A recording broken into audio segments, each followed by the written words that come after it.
Beredar rekaman CCTV memperlihatkan aksi seorang pengamen yang secara perlahan mengganti sandal jepitnya dengan milik orang lain.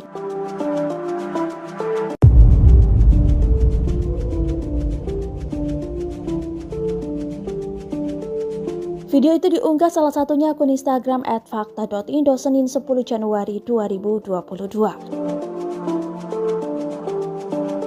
Terlihat si pengamen datang dengan dua orang temannya yang membawa alat musik. Mereka bernyanyi di depan sebuah warung yang memiliki CCTV dan merekam aksi salah seorang pengamen berbaju putih.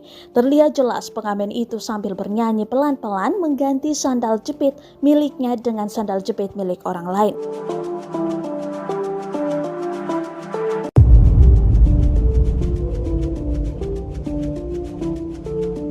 Warganet pun merasa lucu atas aksi pengamen tersebut. Bahkan salah satu warganet berkomentar bahwa yang dilakukan pengamen itu merupakan kriminal halus.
Terima kasih sudah nonton.